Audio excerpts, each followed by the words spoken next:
안녕하십니까.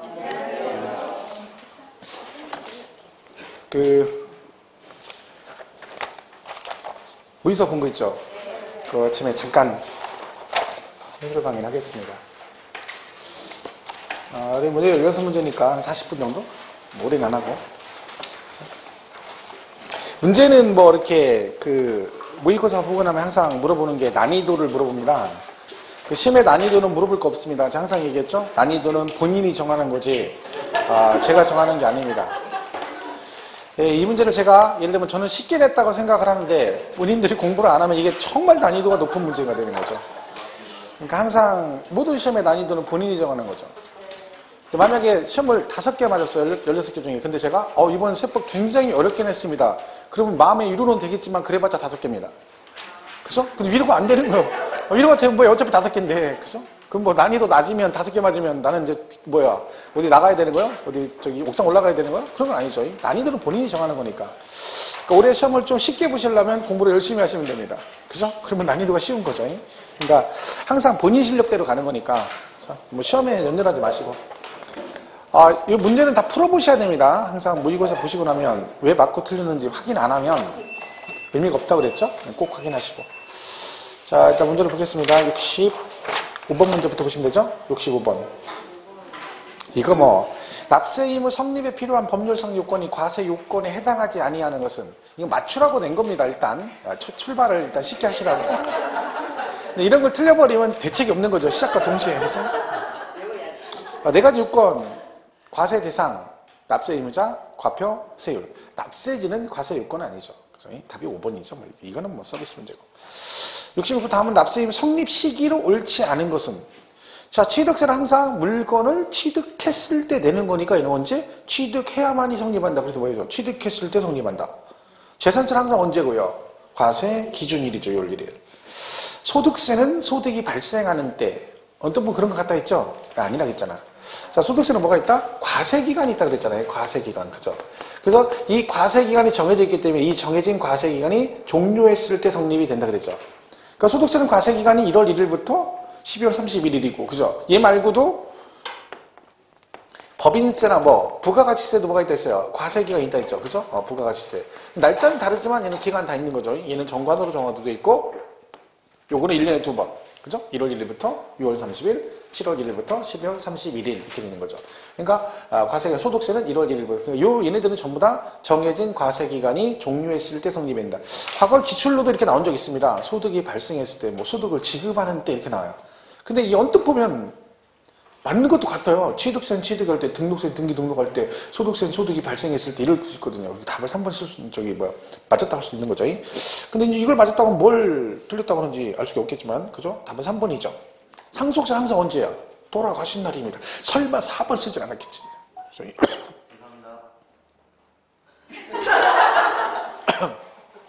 지금 벨트 때문에 그런 것이에요?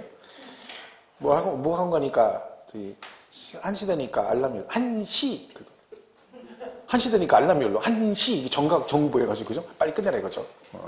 5번, 인지세는 문서 작성할 때, 얘는 특징이 뭐다? 납세 의무가 성립과 동시에 뭐가 된다? 확정된다. 그렇죠. 그래서 답은 3번입니다. 그러니까 이런 거 공부하실 때는 성립식 이것만 딸랑 보지 마시고, 전체적으로 기본서에 있는 기억력식 한번 읽어보는 습관이 들어야 돼. 한 번쯤 훑어라도 보는 거죠. 그래야 공부가 되는 겁니다. 자, 60번은 3번. 자, 연장 2개 다 틀렸죠? 자, 67번. 납세 의무 성립, 취득세 납세 의무자의 설명을 옳지 않은 것은 1번. 재건축 조합이 조합원용으로 취득하는 건 누구라겠어? 대놓고 써놓다. 조합원용. 그럼 누구야? 조합원. 네, 했잖아. 근데 조합 틀렸죠? 1번이 답이에요. 1번 써놓고 불안하죠? 이게 1번이 일리가 없는데. 너무 빨리 답이 나온 거죠? 딴 거 보시면 안 돼요. 실제 선발 때는 1번 딱 답이면 그냥 넘어가 버려야 돼요. 2번, 3번, 4번, 5번 읽으면 안 돼요. 습관적으로 1번이 답이야. 그러면 안정감은 생겼지. 그리고 이제 마음 편안하게 2번은 뭐가 나왔나, 3번은 뭐 읽는 사람이 있어요. 시험 볼 때 그렇게 보면 안 돼요. 그럼 시간 낭비죠. 답이 나오면 얼른 그 다음에 넘어가요. 확실하게 답이면. 그죠? 1번 답이죠. 2번은 주체구주부 취득자라고 뭐라 했어요? 무조건 얘가 납세 의무자. 주체구주부 취득자. 2번 맞고. 3번은 취득세 납세 의무자는 등기등록 하지 아니한 경우라도 사실상 취득한 경우는 취득세 납세가 있다. 그렇죠. 실질과세 원칙에 따라 등기 등록하지 않아서도 뭘 하면 사용수익 처분할 수 있는 실질적 권리를 가지면 뭐가 있다? 납세의무가 있다. 그랬고요. 상속은 누가 낸다? 상속인이 내죠. 상속인이. 돌아가신 분이 못 내니까 상속 받은 사람이 낸다 했잖아요. 5번 외국인수의 취득세 과세 물건을 직접 사용하거나 대여시설 연계에 대여하기도 은차하여 수입하면 누구? 수입하는 자. 그러니까 판매 목적일 때는 실수화가 내지만 여기는 수입하는 자. 그죠? 그러니까 뭐 이렇게 어려운 얘기는 아닙니다. 그죠? 풀 때만 좀 그렇지 나중에 보면 아 이걸 틀렸어 이렇게 되는 거죠. 68번 취득세 과세 표준에 대한 설명으로 옳지 않은 것은 1번 국가 소유 부동산을 매매로 취득한 경우는 시가 표준액과 관계없이 사실상의 취득가액을 과세 표준으로 한다. 맞나?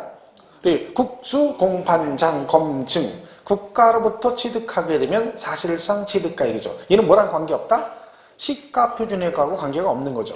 얘랑 관계가 있는 것은 신고가액입니다. 그죠? 신고가액의 경우는 뭐예요? 신고가액이 시가 표준액 비교해서 둘 중 큰 금액으로 가기 때문에 얘는 항상 이 금액이니까 1번 맞는 얘기고 2번은 신고가액이 시가 표준액보다 적은 경우는 뭘로 간다? 시가 표준액을 과세 표준으로. 그죠? 그렇고 3번 수입에 한 취득은 뭐가 과세 표준이다? 사실상 취득 국수 외국으로부터 수입에 한 경우 사실상 취득가액 그거 낸 거죠. 4번 토지 지목 변경으로 가액이 증가한 경우 그 지목 변경으로 인하여 뭐한 금액? 증가한 가액을 과표한다. 만약 얘가 뭐라고 나오면요. 그 지목 변경에 소요된 비용이 법인 장부나 판결문으로 뭐가 되면 입증되면 그럼 뭐라 그래야 돼? 그때는 그 소요된 비용 그래야 됩니다. 그러니까 그런 말 없으면 그냥 뭐라 그래요? 증가한 가액 그러면 되는 거죠. 5번 연부취득은 연부금 총액을 과세 표준한다. 땡 아니라 했죠. 뭐라고 했어요? 연부금이랬죠. 연부금이. 면세점은 연부금 총액을 가져가고 과세 표준은 매년 지불하는 금액이 뭘로 간다? 연부금액 그랬죠. 답이 5번이죠. 이게 다 이제 뭐 OX나 이런 데 다 나왔던 거 그냥 뭐 하는 거죠. 그죠? 이게 어디서 보긴 다 본 거예요. 누군지만 모를 뿐이죠. 그래서 어디서 봤는데 얼굴이 다 익숙한데 얘가 초등학교 동창 국민하고 이걸 모르는 거야. 동창은 맞아. 동창이건 알겠어. 근데 뭐요? 얘가 초등학교 동창이지 중학교 동창이지 고등학교 이걸 모르는 거지. 다 보내드리죠. 다 동창들이에요. 근데 못 알아봐. 오래돼가지고 그죠? 왜? 얼굴을 많이 고쳐서 그런 거죠.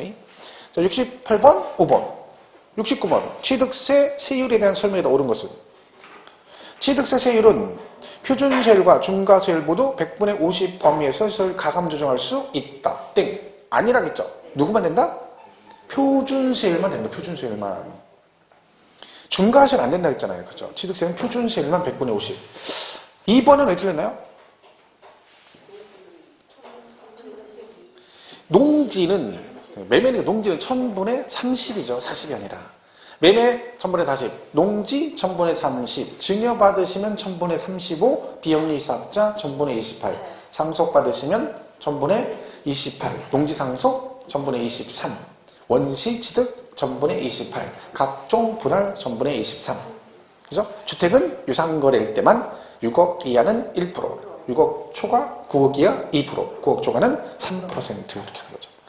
3번은 왜 틀렸어요? 그죠? 비영리 사업자. 증여는 무조건 비영리 나오면 뭘 받든 관계없이 2.8%. 비영리 아니면 무조건 3.5%죠. 그러니까 이제 비영리 그랬으니까 1000분의 28 그래야 맞는 거죠. 4번이 정답이네요. 농지 상속 1000분의 23. 그렇죠? 5번 건축물 원시 취득은 1000분의 28이죠. 28. 이게 실제로 기출문제가 이런 식으로 몇 번, 3번이나 나왔어요. 이 세율 탓에서 요 60번처럼 3번이나 시험에 나왔죠. 농지가 2번이나 언급이 됐고. 그죠? 그러니까 이건 기본 세율은 반드시 기억해야 됩니다. 표준세율은. 70번 다음은 등록민허세는 설명에 옳지 않은 것은 1번 등록을 하려는 자는 산출원세액을 언제까지 신고라? 등록하기 전까지 어디다? 납세기관을 지자체에다 신고납부. 이거 신고납부죠. 2번 6,000원 미만이면 6,000원을 그 세액으로 한다. 얘는 반드시 기억을 하겠죠. 제가 다른 거 몰라도. 3번이 정답이죠. 등록을 하는 자가 신고 의무를 이행하지 않은 경우에도 등록을 하기 전까지 등록물세를 납부한 경우는 신고하고 납부한 거로 보아 신고불성실 가산세를 부과하지 않는다가 정답이죠. 얘는 무신고 가산세는 부과한다. 땡 틀렸죠. 이거 제가 말했죠. 등록세 3개는 무조건 기억을 하고 그 6,000원 미만 그리고 등기 등록날 이후에 등기가 무효나 말소가 돼도 환급 없다. 얘는 기억하시라 했잖아요. 그럼 이건 3번은 틀리면 안 되죠. 그죠?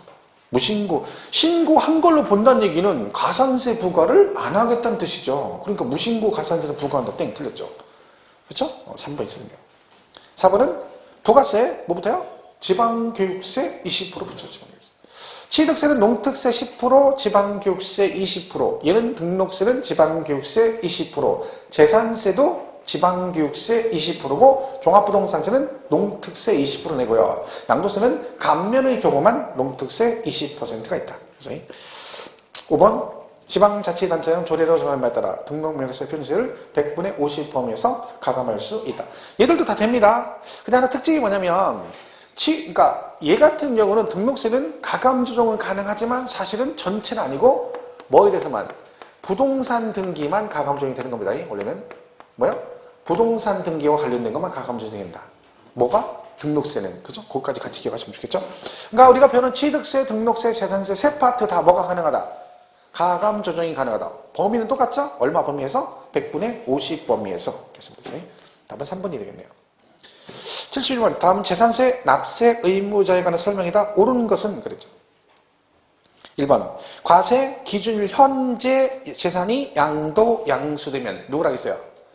6월 1일까지는 누구? 매수가 기라겠죠. 즉 양수인 그래야죠. 양도인이 아니라 누구? 양수인.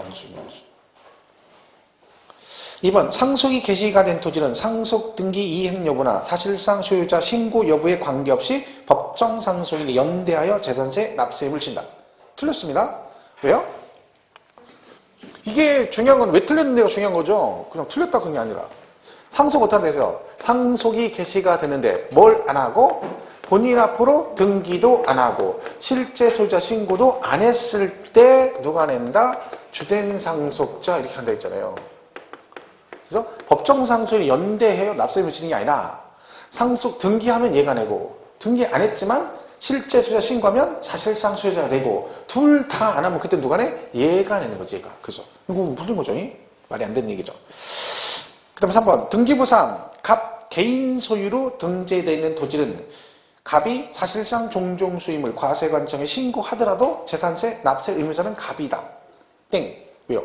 실제 소유자 신고하면 누가 내?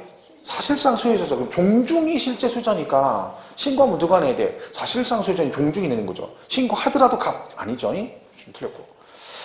4번은 지자체와 건축물에서 연부로 매매 계약을 체결하고 무상으로 사용한 경우는 재산세 납세 의무자는 누구다? 매수 계약자다. 정답이죠. 국가 등과 무슨 계약을 체결하고 연부로 매매 계약을 체결하고 걔를 어떻게 쓰면 무상으로 쓰게 되면 누가 기다? 매수 계약자. 지금 보시면 문제가 굉장히 막 어렵고 그런 거 아닙니다. 그냥 있는 그대로 나오는 거예요. 근데 단지 내가 기억을 못하는 거지 막 난이도가 굉장히 높아서 막 복잡하고 그런 건 없거든요. 사실은요. 그 세법은 수준이 여기서 왔다 갔다 해요. 여기 이 수준에 올라갔다 거의 약간 차이 있는 거죠. 그러니까 그 수준의 문제가 나온다니까. 그러니까 좀 기본만 하면 10개는 맞을 수 있어요. 얘는. 근데 여러분 기본 안 해서 그런 거지. 기본을. 뭐 수업 빠지고 뭐 맨날 이러고 있으니까 안 되는 거죠. 하여튼 수업 빠진 사람은 기본이 안 되는 사람들이에요.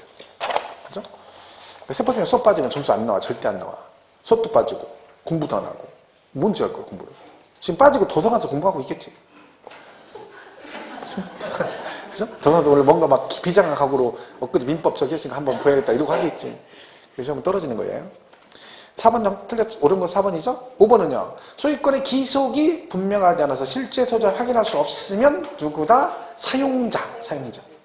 공부상 소유자가 아니라 사용자가 납세의무자다. 답이 4번입니다. 뭐 이거 설명할 것도 없습니다. 다 보면 아는 얘기들이에요. 근데 지나가면 기억이 안 나는 거죠. 항상 들을 때는 어이씨 그래 끄떡끄떡 하는 거죠. 그게 다행이지. 들을 때 끄떡끄떡 할 수 있는 게 얼마나 다행이야. 그때 민법 들을 때는 들으면서도 뭔 얘기인지 모르지 돌아버리는 거죠. 그걸 민법 선생님이 막 3시간씩 하고 있으니 얼마나 미쳐버리는 거예요. 무슨 얘기인지도 모르는데 3시간을 듣고 있으니 막 갑갑한 거죠. 여러분도 대단한 거야. 그러니까 인내력이. 그죠? 인내력을 가져간 게 아니라 할 수 없이 앉아 있는 거죠. 할 수도 없고. 네. 또 저기 앞에서 막 민법 선생님 열강을 막 하시고 있는데 성의가 있잖아. 그러니까 내가 최소한 성의는 봐야 된다. 안전은 있어야 된다. 그런 비장각오로 그죠? 앉아 계셨겠지. 오랜 시간 동안. 그죠? 72번. 재산세에 대한 설명을 옳지 않은 것은 그랬죠? 1번. 재산세는 토지 건축물 주택 선박 항공기를 과세 대상으로 하죠. 5개. 그 다음에 2번. 토지 건축물, 토건주 나오면 과세 표준 어떻게 한다 했죠? 재산세 과세 표준은, 그죠? 이거 세 개만 기억하는 거죠? 원칙이 뭐다? 시가 표준액이다. 원칙은 시가 표준액. 6월 1일 기준으로, 그죠? 근데 여기 예외 있다 있죠? 여기다 뭘 곱한다? 공정시장가의 비율. 자, 이 공정시장가의 비율은 아무나 다 곱하는 거 아니고 누구만 해당된다겠죠? 토건주. 토건주. 토지, 건축물, 주택만 해당된다. 이 비율이 얘는 70%, 주택은 60%입니다. 근데 항상 뭘 기억하시라고요? 이 토지, 건축물, 주택이란 말이 언급이 되면 얘가 나오고, 무슨 말 이해가시죠? 얘가 안 나오면 절대 얘가 나오면 안 돼. 그러니까 만약에 제가 말했죠. 재산세 과세 표준은, 그럼 뭐라고 해야 정답이에요? 재산세 과세 표준은, 그럼 뭐라고 해야 돼요? 시가 표준이 그래 정답인 거예요. 왜? 재산세 과표는 시가 표준액이 공정시, 그러면 안 된다니까? 왜요?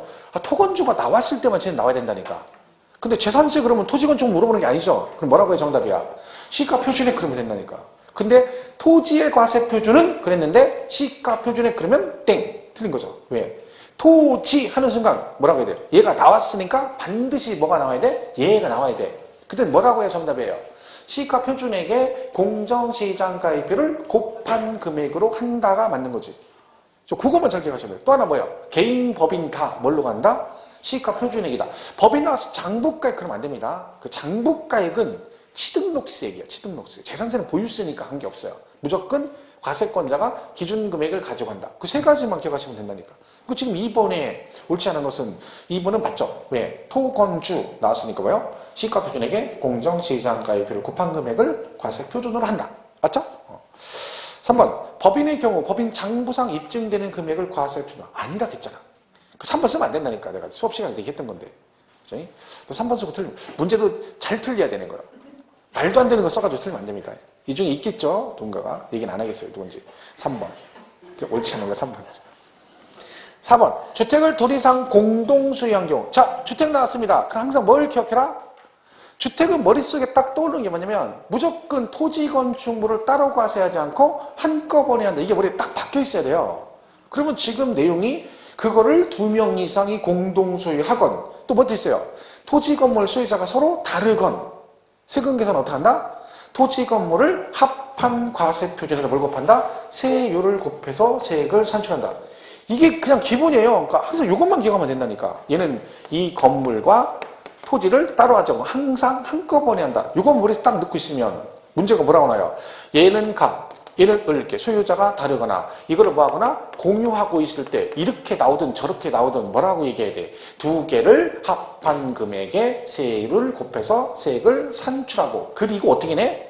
공동소유일 때는 지분에 따라 나눠내고 소유자가 다를 때는 어떻게 한다고요? 안분한다. 지방세는 다 뭘로 해요? 잘 모르면 시가 표준액으로 안분해서 각각을 납세 의무자한다. 그죠? 이렇게 보는 거죠. 그러니까 지금 거기는 딱 주택 나오는 순간 2명 이상 공동소유한 경우 당해 주택의 토지 건물가액을 합한 과표에 세율을 적용하여 세액을 산출한 후 그 산출세가 뭐한다? 지분별로 안분한다. 공유재산 지분에 따라 지분권자가 되잖아요. 그죠? 그러면 만약에 공유재산일 때 지분 표시 없이 얘가 그냥 갑을 이렇게만 돼 있다. 그럼 지분 어떻게 본다?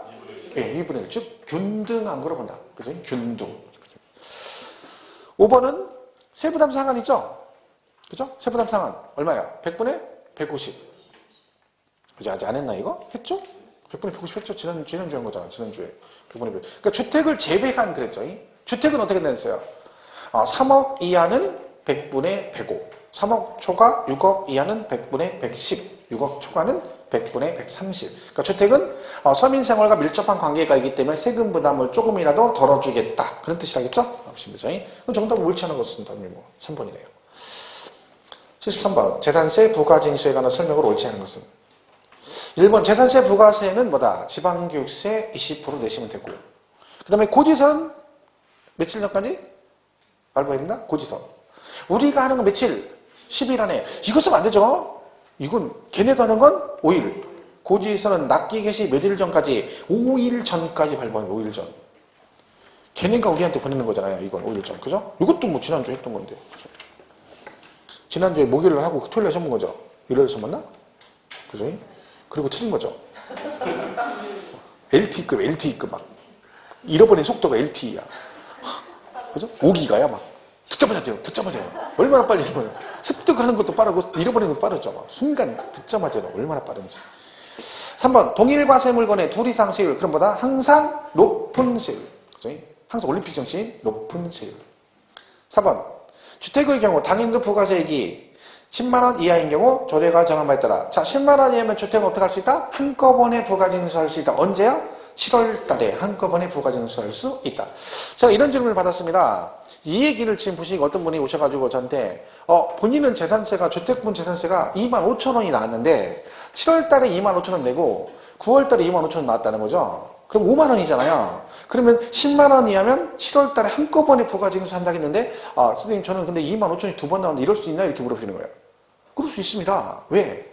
이 규정이 지금 보면 10만 원 이하면 반드시 한꺼번에 부가징수 하여야 한다가 아니라 할 수 있다라고 되어 있습니다. 이건 뭐예요? 지자체에서 알아서 하는 거예요.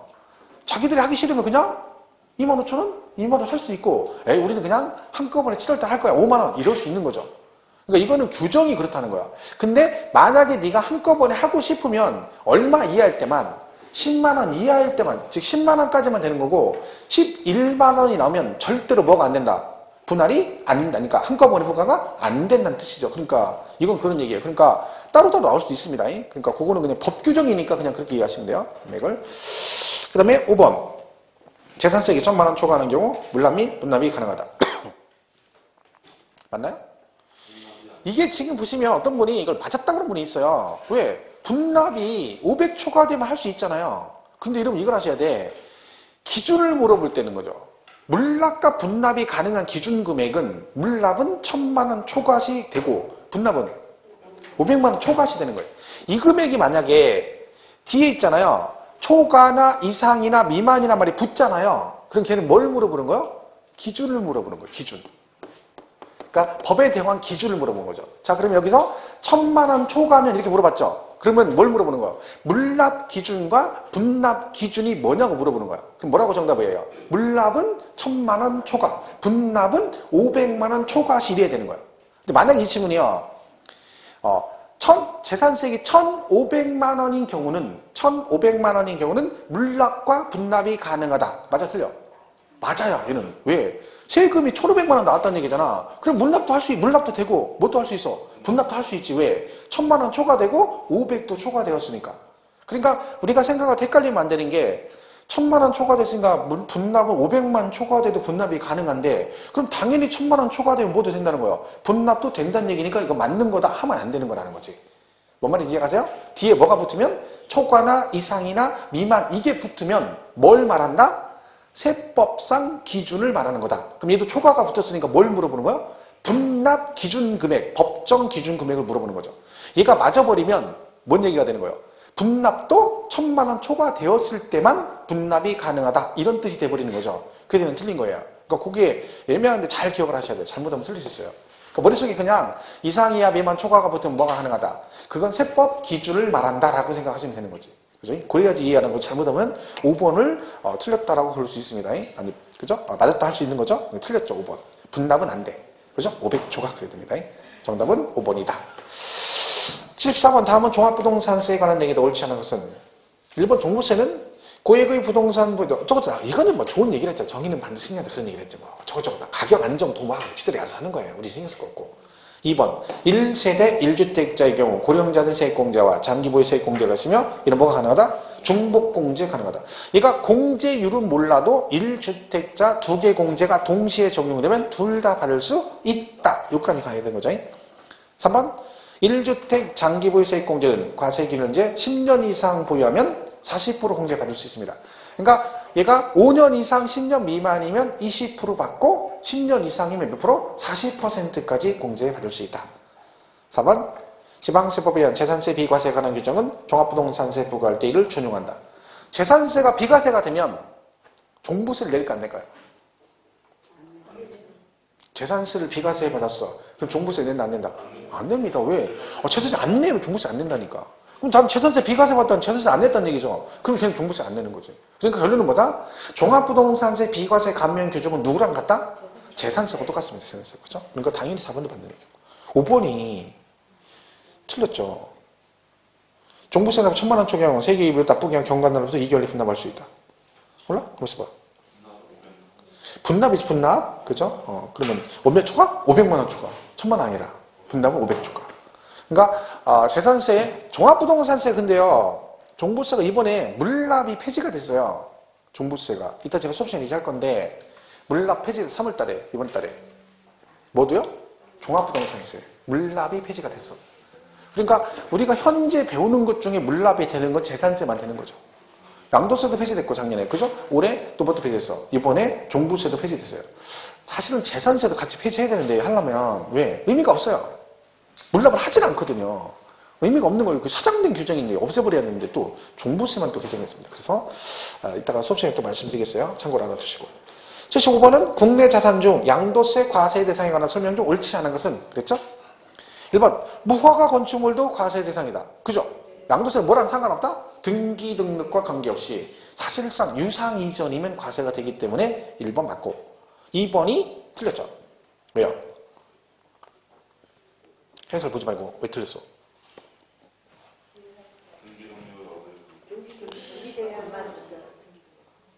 지상권, 전세권은 등기된 것만 과세 되게 틀렸잖아요. 왜? 얘는 등기 등록과 관계가 없어. 단 누구 빼고? 부동산 임차권. 걔는 뭐라 해야 돼? 등기를 해야 돼. 왜? 걔는 채권이기 때문에. 그러니까 걔는 항상 뭐라고 나와야 돼요? 등기된 부동산 임차권 그래야 되는 거지. 무슨 말 이해가시죠? 근데 그거 빼고는 다 뭐예요? 그냥 등기 등록과 관계없이 그래야 되는 거죠. 그럼 32번이 틀린 거죠. 3번은 영업권 나면 항상 뭘 기억하시라 했어요? 사업용 고정자산과 함께 양도하는 영업권이죠.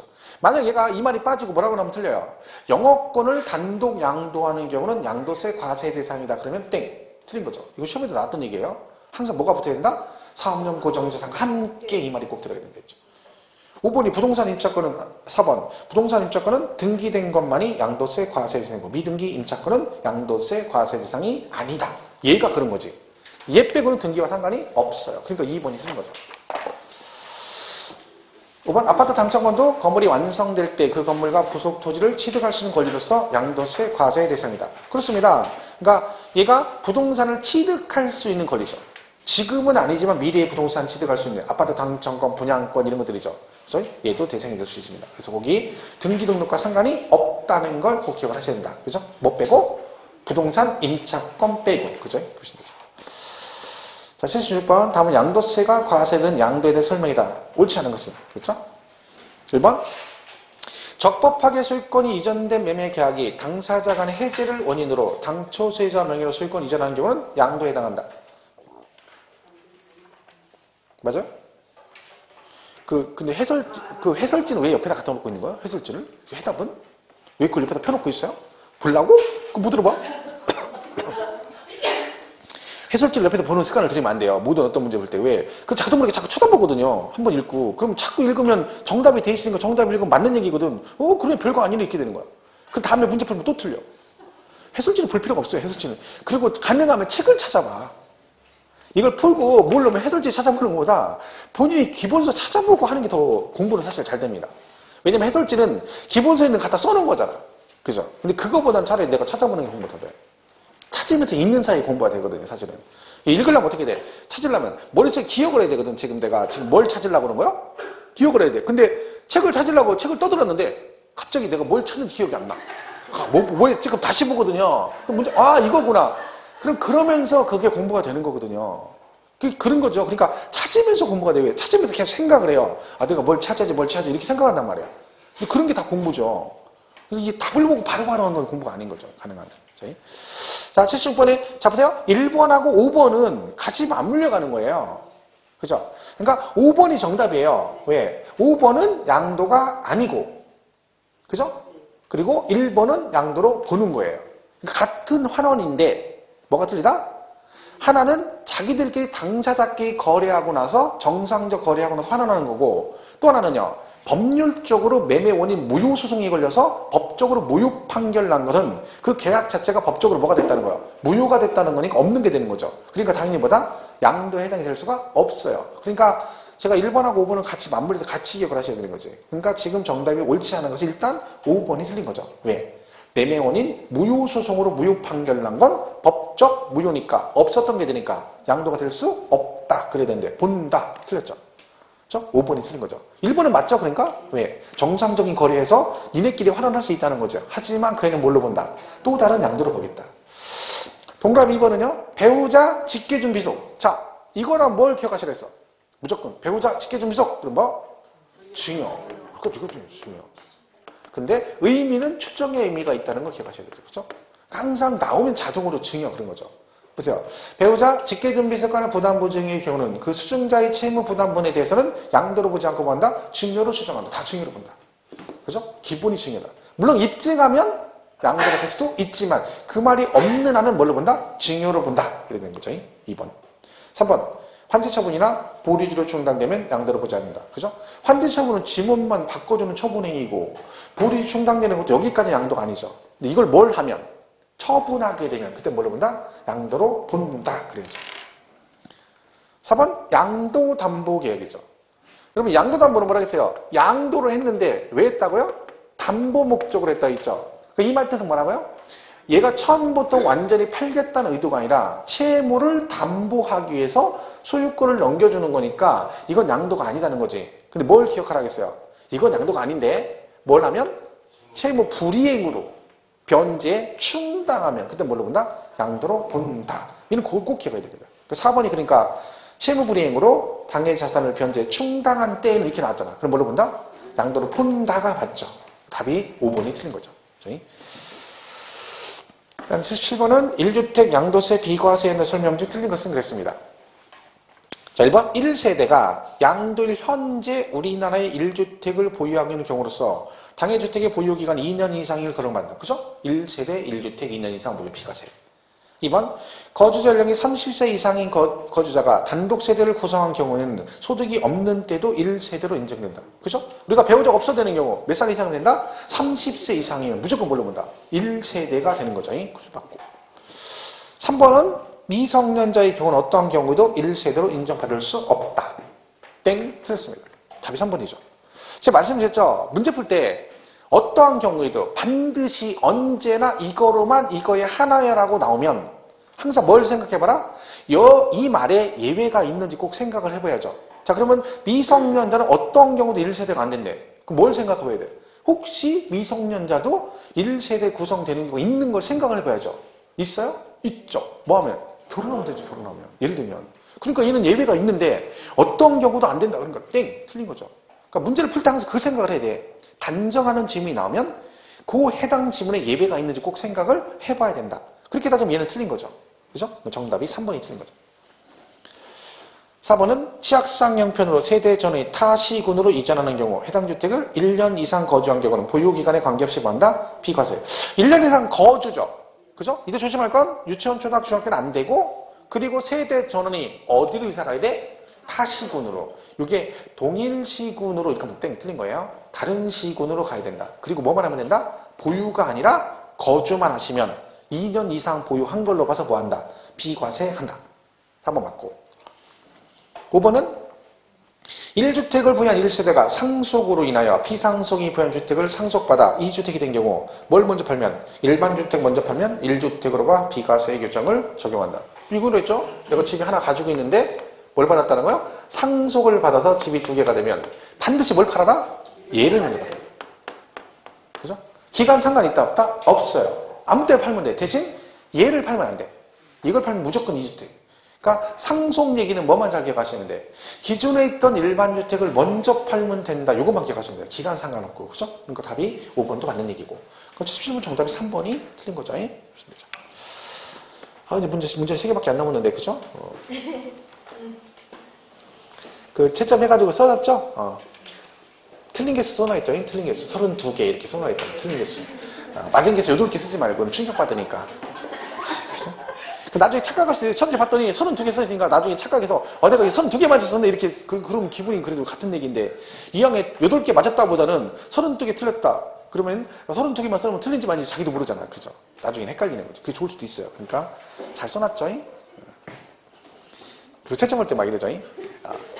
맞은 거는 막 이렇게 써, 이렇게 그리고 틀린 거는 이렇게 틀린 거. 이렇게. 이거 금방 튀어나간다. 그런 얘기 하지만 누가 시험 봤더니 그래야 되잖아. 몇 개만 했어? 몇 개만 했으니까, 나 몇 개만 했어? 그랬더니 뭐라는 거야? 언니 그거밖에 못 맞았어? 그러더래. 그런데 어떤 사람이 떠니까 몇 개만 했어? 이거만 했다니까.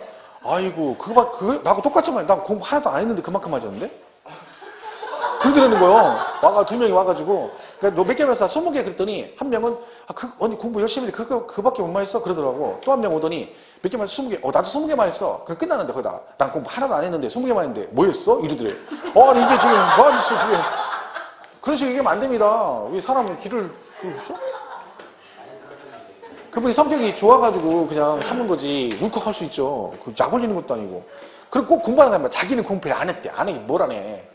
속에 숨어서 막 하고 그런 거지. 나중에 막 동영상 겁내 막 집에 가서 막 겁내 보고 막. 그죠? 학원에서 공부 안 했대. 나 집에 간다. 공부도 안 했대. 그리고 막 숨어서 막 잠도 안 자고 막 모의고사 본다니까 막 열심히 공부하고 와가지고. 큰일 났네. 공부 안 해서 큰일 났네. 뭘 안 해. 안 했긴 몰라 했지. 더 맞으려고. 있을걸, 여기. 분명히 그 전날 열심히 공부하는 거. 뭐 하루 이틀 한 일이 아니에요. 다 그렇게 해요. 보통. 그죠? 그게 그냥 기분 나쁘거든요. 경쟁이고. 그게 은근히 그런 게 있어요. 저도 학원 할 때 그래서 모의고사 보면 막, 몇 명 친한 애 있거든요. 막 치열해요. 몇 개만 했나. 그럼 막 안 가르쳐줘요. 막. 그러면 서로 막 하는 거예요. 그러니까 나중에는 뭐 내기를 해요. 나중에는. 이번에 모의고사 제일 적게 맞는 놈이 밥 싸기. 막 이런 거예요. 코피 터져. 막.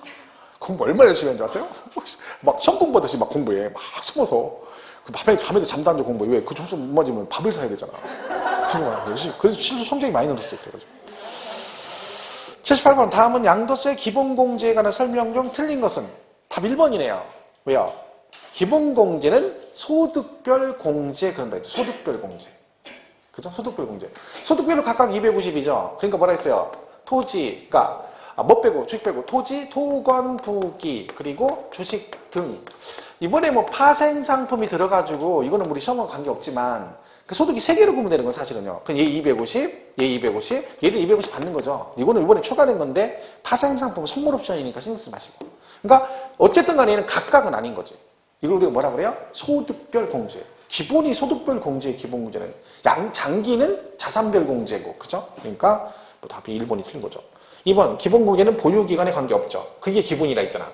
묻지도 않고 따지도 않고 기본공제, 보유기간 안 따지고 대상 안 가리고 무조건 해준다. 3번, 양도세 기본공제는 거주자, 비거주자 다 받을 수 있습니다. 장기도 마찬가지고. 4번, 기본공제는 국내외 모든 자산 공제가 됩니다. 왜? 돈이 얼마 안 되거든. 해봤자 연 250, 250밖에 안 되니까 무조건 해줘. 근데 장기는 안 해줘요. 국외자산은. 왜? 그냥 한 방에 몇 천이 될 수도 있거든요. 비율이 가니까. 그래서 장기 보유는 국외자산 안 되지만 기본공제는 국내외 다 된다. 자, 5번 미등기 양도는 기본공제 받을 수 없죠. 미등기는 다 안 됩니다. 비과세 감면 안 되고 장기 기본공제 다 안 되고 세율은 70%로 간다. 답이 1번이고 79번 양도세 를 구하는 과정 산식으로 틀린 것. 1번 필요경비는 3개를 묶어서 필요경비라고 그래요. 조심할 것은 취득가액만 필요경비가 아니라 취득가액, 자본적 지출, 양도비를 합해서 뭐라고 한다? 필요경비 그럽니다. 답은 2번이 틀렸죠. 왜요? 양도가액에서 뭘 빼줘야 돼? 필요경비를 빼야 양도차익이죠. 순서 기라가 있죠? 파는 금액에서 필요경비 빼고 남으면 양도차익. 거기서 물가상승분 장기보유 빼주면 양도소득금액. 거기서 기본공제 차감하면 과세표준이다. 이 순서 꼭 기억하시라겠죠? 답 2번이에요. 이런 식으로 시험에 나면 이건 틀리면 안 되거든요. 근데 얘는 그 순서 모르면 너무 어렵죠. 알면 주워먹기 문제 그죠? 2번이 틀린 거예요. 필요경비 그래요. 소득금액은 차익에서 장기보유 특별공제 해주면 되고 과세표준은 그 소득금액에서 뭘 빼주면 돼? 기본공제 빼주면 되고 산출세액은 과세표준에 뭘 곱하면 돼? 세율을 곱하면 산출세 이렇게 되는 거죠. 그 순서 꼭 기억해야 됩니다. 제가 또 강조하고 있죠. 이런 문제 나오는데 틀리면 절대 안 되는 거죠. 그렇죠? 이런 걸 맞아야 돼요. 맞아요. 마지막 80번 신고납부에 관한 설명이다 틀린 것. 1번 주식을 양도하면 예정신고 기한이 부동산 등은 얘는 뭐라고 해요? 토건보기는 양도일이 속한 달의 말일부터 2개월이고 주식은 분기 말부터 2개월이죠. 그죠? 그러니까 1번 맞죠? 양도일이 속한 분기 말부터 2개월. 그 다음에 토지거래 허가구역 얘기 나오네요. 허가를 받기 전에 대금을 청산했대. 자, 뭐라고요? 허가를 받기 전에 대금을 청산했답니다. 그럼 뭐가 늦게 났어? 허가가 나중에 났죠? 이건 항상 뭘 기억하라겠어? 나중에 나는 거. 허가가 나고 나서 잔금 지급했다. 그럼 무조건 뭐요? 뒤에 거라겠죠? 이 경우는 잔금 날짜로 가면 되고 여기는 허가일이 속한 날의 말일부터 2개월. 왜 그런다 했어요? 요 경우는 여기서 세금 냈다가 여기서 불허가가 날 수도 있기 때문에 기다린다 했잖아. 근데 여기는 허가가 이미 났기 때문에 정상적으로 양도를 가면 된다. 지금 이 질문은 허가 전에 잔금을 지급했다는 얘기는 허가가 나중에 난 거죠. 그럼 뭐라고 해야 돼? 허가일이 속한 달의 말일부터 2개월. 3번 확정신고는 항상 언제 한다? 다음 연도 5월 1일부터 31일이죠. 답이 4번이 틀렸네. 왜요? 어떻게 틀렸어? 2개월 45일이 아니라 45일은 지방세인 재산세가 45일이고 국세인 종부세와 양도세 2개월 45일 틀린 거죠. 그렇죠? 5번 양도 차익이 없거나 차손이 발생해도 뭘 해라? 신고는 하여야 한다. 그죠? 그랬죠? 비과세 빼고는 해야 된다. 정답이 4번이다. 이렇습니다. 그죠? 자, 여기까지 하고 잠깐 쉬었다가 한 5분만 쉬었다가 기본서 저희 다 나왔습니다. 쉬었다가 하겠습니다.